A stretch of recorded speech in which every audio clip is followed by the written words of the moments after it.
Do you want to add music streaming services to Amazon Echo or Alexa? Then you are at the right place, as here is how to do so. Welcome back to Silicophilic, your go-to source for tech tips and fixes.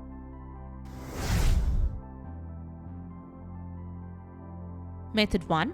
Link the music streaming app to Alexa. Open the Alexa app, tap More and then Settings. Under Alexa Preferences, select Music and Podcasts. Select New Services. Select the music streaming app, say Apple Music or Spotify. Then select Enable to Use option. Then select an account. You can choose to continue with Google or enter the account credentials. Then choose an account. Select Continue and follow the on-screen instructions. Click on the link when prompted to finish the process. Agree to the terms and conditions. Linked music services are listed under Manage Services. Method 2. Set the music streaming app as default. You can select the music streaming app as your default player to use voice commands with Alexa. For this, open the Alexa app.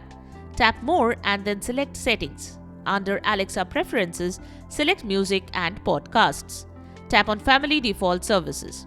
Select the Change button next to the default service. Then select the app. For example, we can select Spotify here.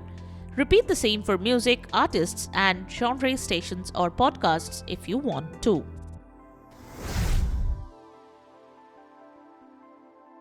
Method 3. Remove the music streaming app from Amazon. If you want to remove a music streaming app on Amazon, open the Alexa app on your smartphone. Tap Settings, then Music and Podcasts. Select the music streaming app. Then select Disable Skill. Tap on Disable to confirm. And there you have it. The methods to link music streaming devices to Amazon Echo or Alexa. We hope the methods have worked for you. If you are interested in purchasing the product, check out the description below for links to the tagged product options. If you found this video helpful, don't forget to give it a thumbs up and subscribe to our channel for more tech tips and troubleshooting guides. Leave a comment and help others know which solution solve your problem. Thanks for watching and we will see you in the next video.